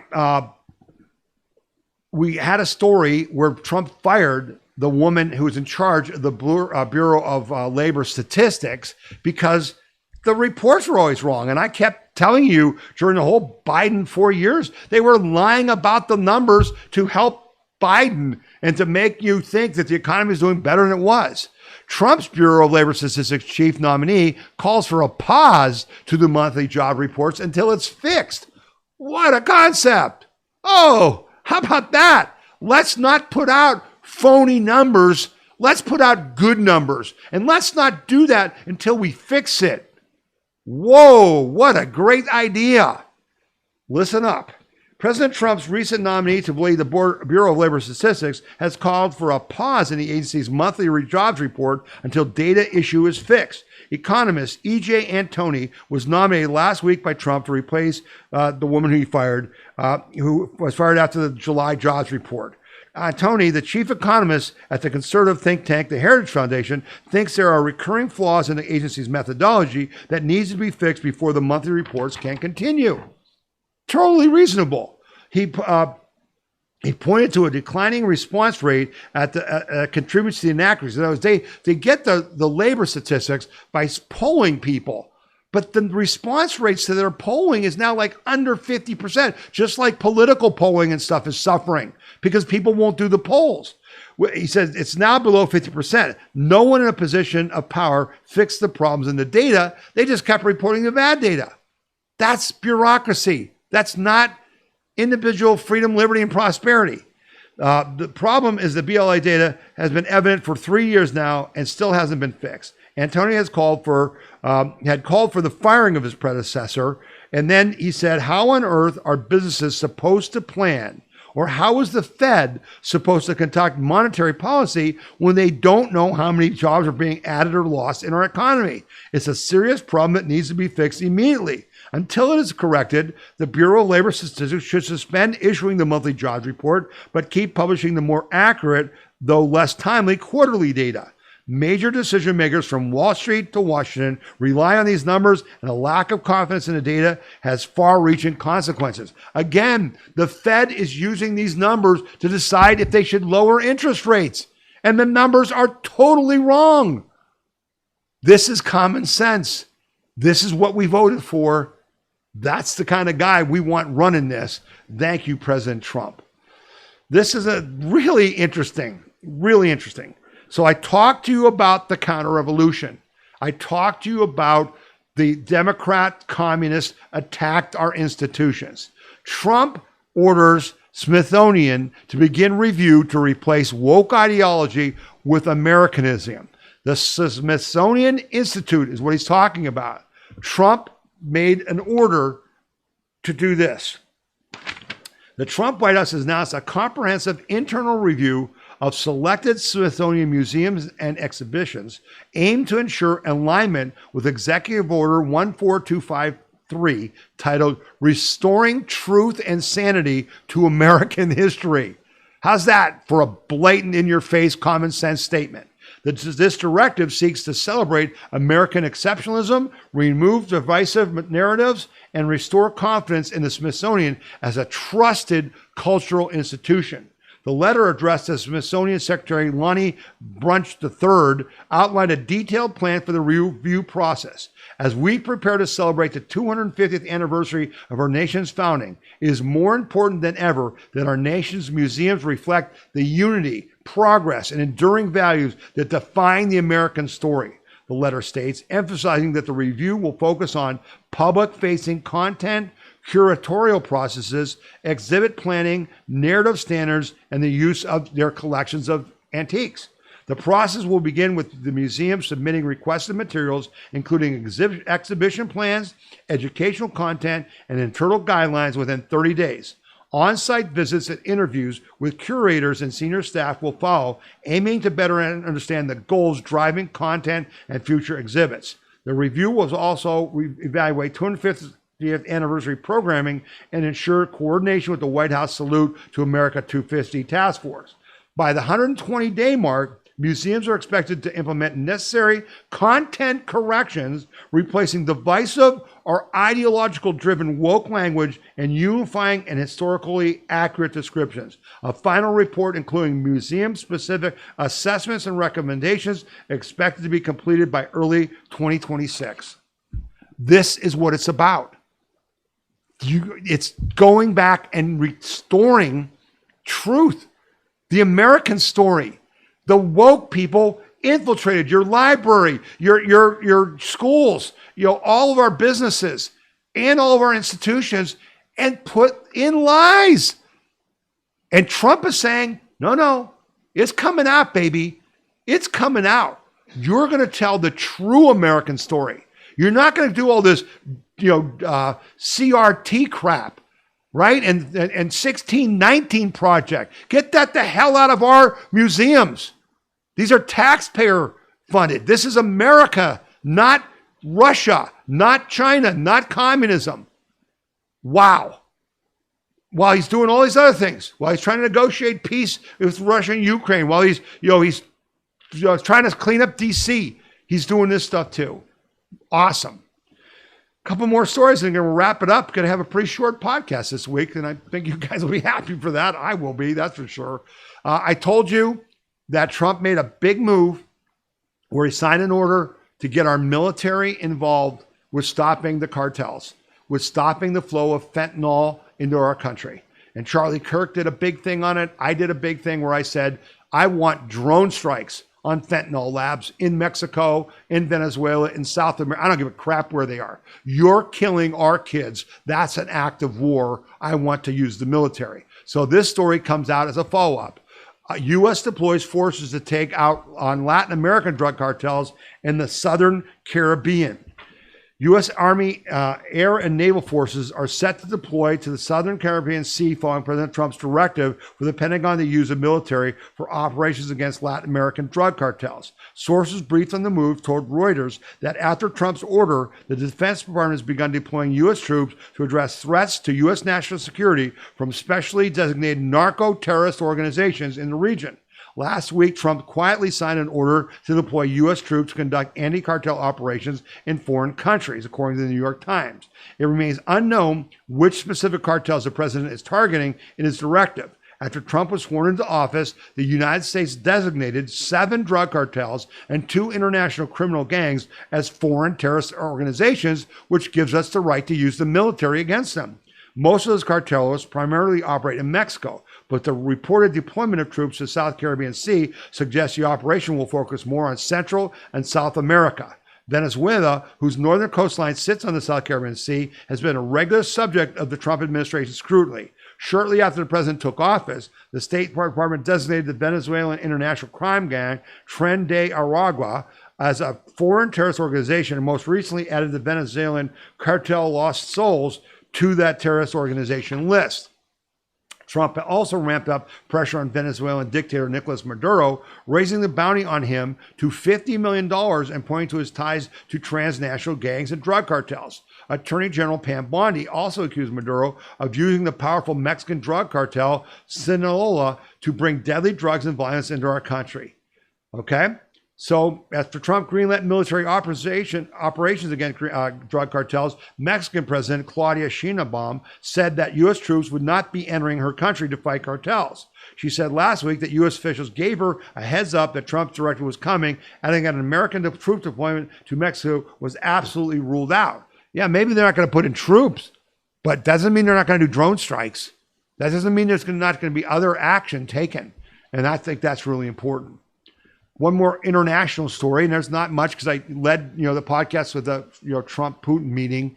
But this is interesting because I said to you that I think that Gaza should be just left as a wasteland, as a memorial to what happens when you do atrocities to a foreign nation and you pay the price. I said they should leave Gaza, nobody in it, just leave it as a monument to what happens to people. Well, this story is kind of along those lines. Israel in talks to resettle Palestinians in Africa.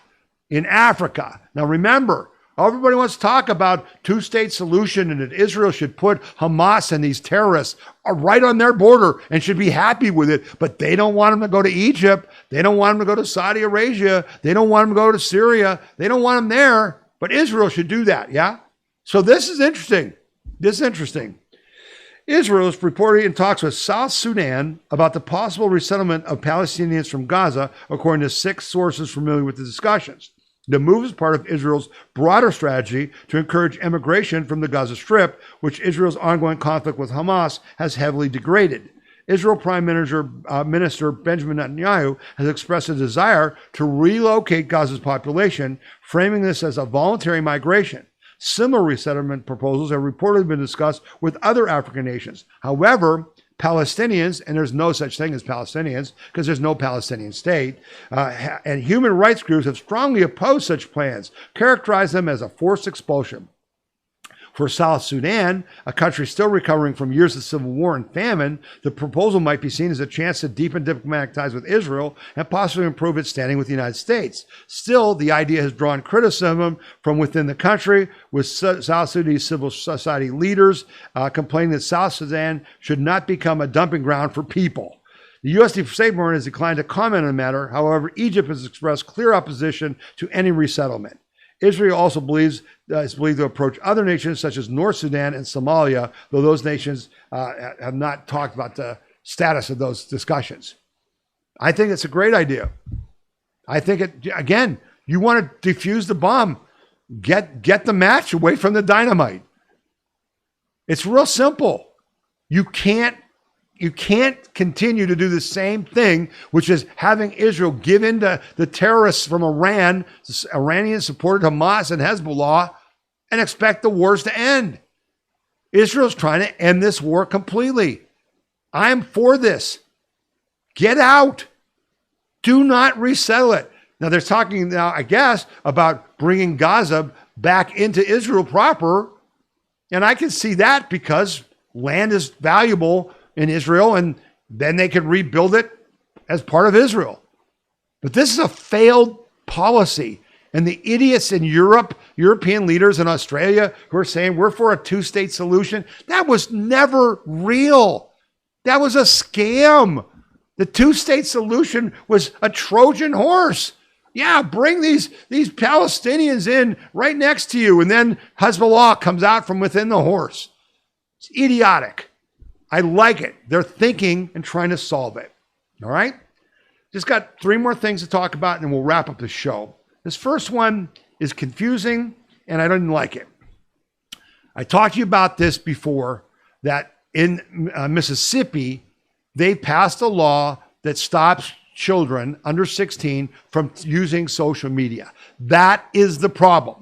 I've asked you to advocate for that in your state. I've asked you to go to our website, search on Dr. Haidt, H-A-I-D-T, H-A-I-D-T. You'll see the videos. This is a major concern of our nation.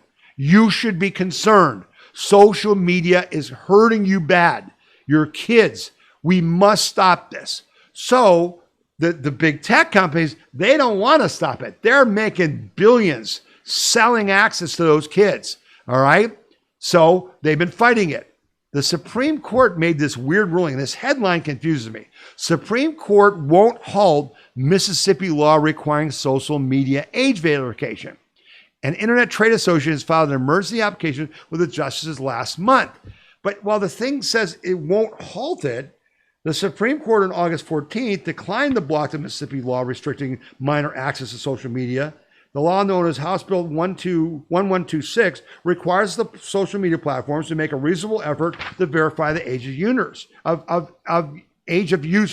Under the law, websites are not allowed to let minors have social media accounts unless he or she has parental consent. If the law is broken, there were penalties, $10,000 per violation. And this group, that's called Net Choice, is a group that's funded by all the tech companies, has been fighting it. So then at the end of the article, it says, Justice Brett Kavanaugh filed a statement with the High Court's new order saying Net Choice would likely succeed on the merits of the case as a later date. Enforcement of Mississippi law would likely violate its members' First Amendment rights under the court's precedent, Kavanaugh said. So what I think they're saying is that this Mississippi law is going to be thrown out because of this First Amendment right thing. You aren't allowed to ask me, my age. You aren't allowed to ask me for an ID to use social media. But you have to show an ID to buy a gun. You have to use an ID to buy cigarettes, to buy alcohol, to get a driver's license. These are all things that protect children. So why shouldn't you have to show it?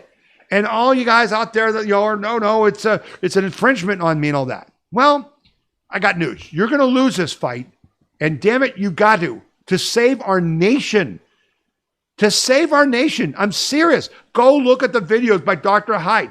There's one where he brings this whole thing about legislation. Then there's in our video section at WeThePeopleConvention.org, look up Dr. Haidt and Jordan Peterson and their discussion of the science behind what use of your phone and the internet is doing to you as an adult, let alone kids. It will terrify you. We have to win this fight. Ask number 3, I'm asking you to watch those videos and share them and fight for this. Fight for this. We must. So this story was good news. YouTube will start using AI to guess your age. If it's wrong, you have to prove it. They started this week. YouTube will begin guessing users' ages using artificial intelligence on Wednesday as part of an effort to prevent kids from accessing inappropriate content online. It's part of a broader push to make social media safer for young people, but some users are already worried about what it will mean for their privacy and experience on the platform. The technology is designed to determine whether a viewer is an adult or a minor based on their activity on the platform, regardless of the birth date they submitted when they signed up. The tool is being tested with a limited number of U.S. users now, but is expected to be rolled out more widely in the coming months. The tool identifies a user as a minor. YouTube automatically applies its existing teen safety measures to their account. That includes restrictions on certain kinds of sensitive content, such as violent or sexual suggestive videos. Adult users incorrectly identified as minors will have to upload a government ID, credit card, or selfie to prove their age. Some YouTube users are already fretting about getting incorrectly flagged by the technology, and privacy experts have raised concerns about adults handing over sensitive personal information to verify their age. Okay? YouTube and other social media platforms are cracking down on age verification measures after facing criticism that teens could circumvent their safeguards by signing up with fake birth dates. Those concerns come amid broader scrutiny from parents and lawmakers who have long worried about such sites harm kids' safety and mental health. Okay? Now, folks, listen. You and I know that the Google, Facebook, X, any of these people know more about you than your wife or husband does. Okay? Remember, I'm talking 5-6 years ago, Amazon could tell that you were pregnant based on what you were buying. That's how good their algorithms were then. What the hell do you think they are now? So don't tell me they can't stop children from accessing social media. They don't want to. And they're using this bogus First Amendment stuff to fight it in court. We've got to fix this, kids, because it's killing our kids. Literally killing.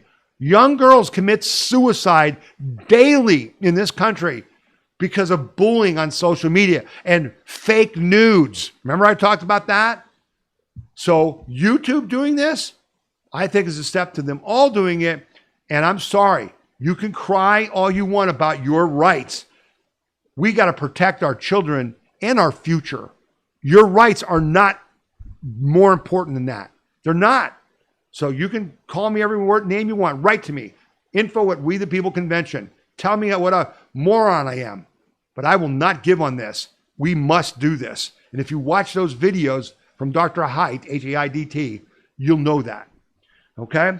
So I'm going to close the podcast by talking to you about, I've been telling you, and I'm going to keep telling you, your job, your patriotic duty, more than fighting to elect someone, more than keeping the House in 2026, more than, supporting President Trump, your number one job, the number one thing that you can do to most save our nation and protect and defend your individual freedom, liberty, and prosperity is to recruit people to join the skilled trades. That's it. You've got to ask everyone in your family. I had a note from one of our long-term supporters saying, Tom, I want to tell you that I talked to my nephew and I said, I will pay for your training if you pick a skilled trade, so you will do the trades. Now, I know many of you can't do that, but I'm talking about that's the kind of action we're taking. And so I want to tell you what I did this week. Because again, I never asked you to do anything. When I have these to-do lists for you each week, guess who does them? I do. Nan does. We do. I never ask you to do anything that I won't do. I never ask you to give if I don't give. That's the way it's got to be. All right? So this week, I went to Portage County Career Center, Portage Lakes Career Center in Summit County, which is the career training center for the schools in Summit County, Greene, Springfield, Mogador, and Coventry. And I addressed their new superintendent, superintendent of the school. And I said to them, I need you to expand your viewpoint. You need to understand that we are in an existential fight for our freedom with Communist China. If we don't win the AI race, we are all doomed to being slaves. Now, these are people in public school, they're looking at me like I have three heads. I said, this is as bad as developing the bomb, that we had to develop a nuclear weapon before the Nazis did, or Nazi Germany would have won the war.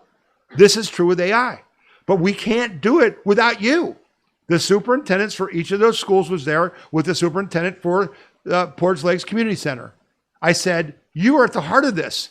We need to recruit 10 million people into the skilled trades in the next 12 months.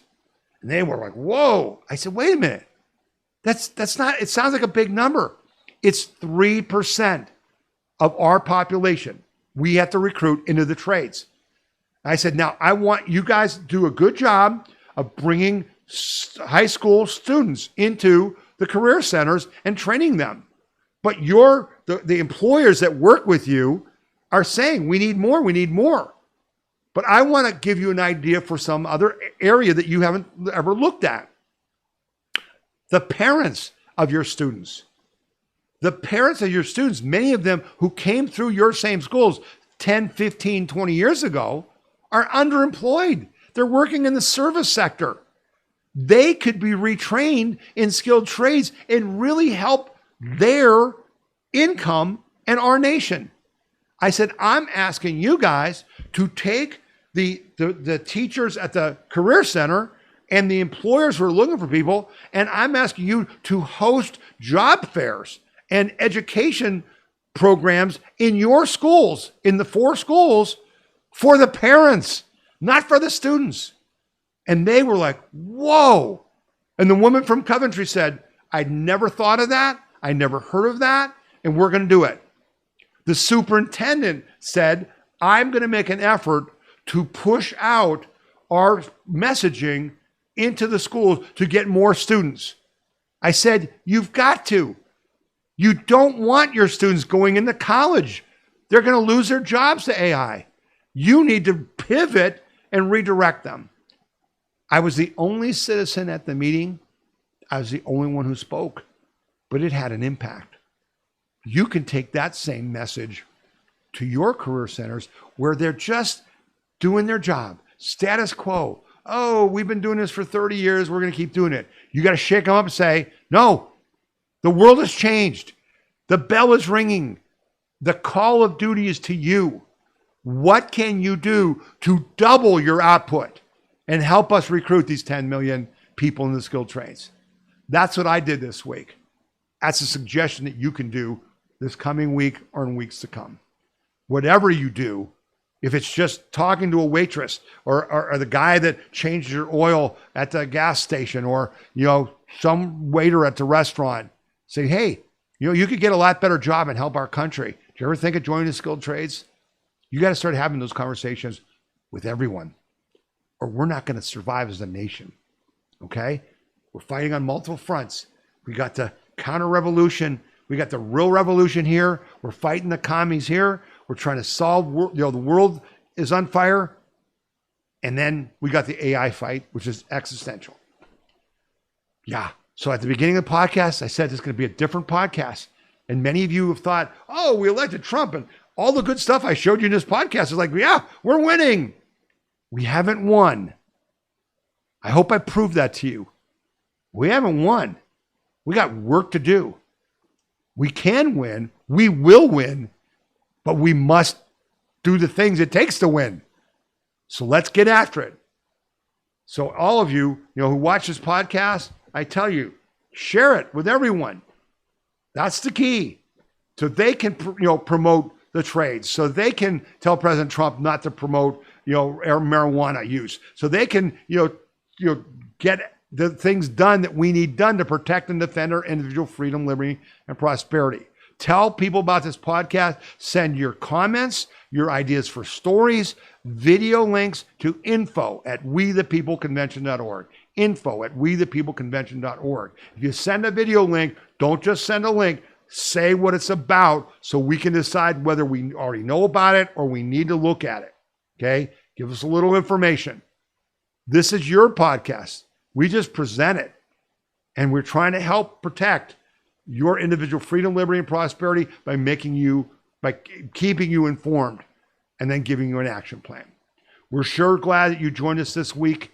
We hope you'll be back next week. Share our posts on Facebook, X, on TikTok, on Instagram, on MeWe, on Gab. That's where we put our stuff out. On Truth Social, Tom Z, WTPC. Share the information because education is really important at this time of propaganda and lies. I thank you for joining us this week. I hope you have a good week, and hopefully we'll both be back again next week. You've been listening to the We the People Convention News and Opinion Weekly Podcast. My name is Tom Zawistowski. May God bless you, because God has already blessed America. See you next week.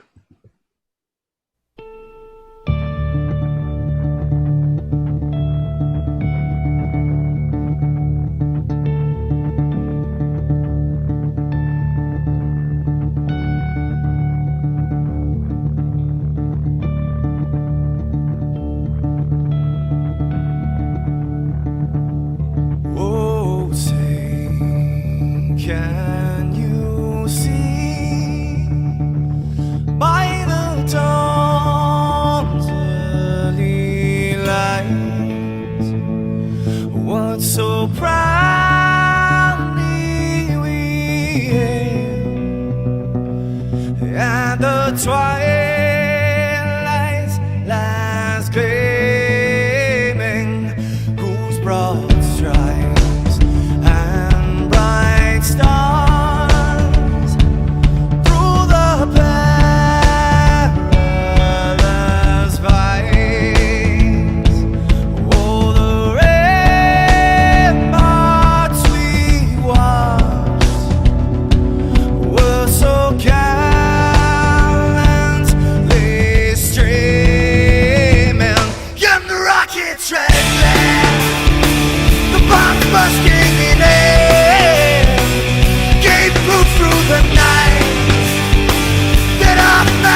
Yes, we are the brave. We'll fight to rename the name of the fray. We are the US of A.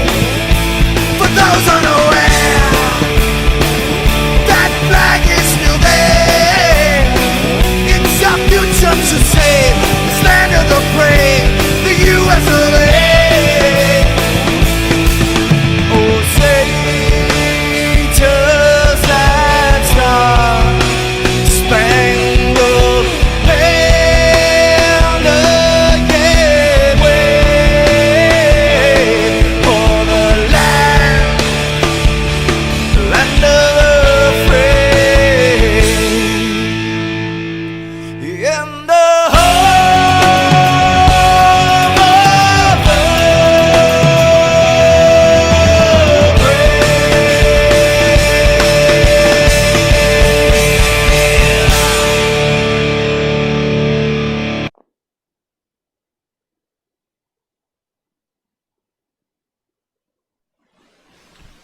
Don't forget that you can download that song on our podcast page. If you scroll down, you'll see a link where you can download that video to your phone or computer.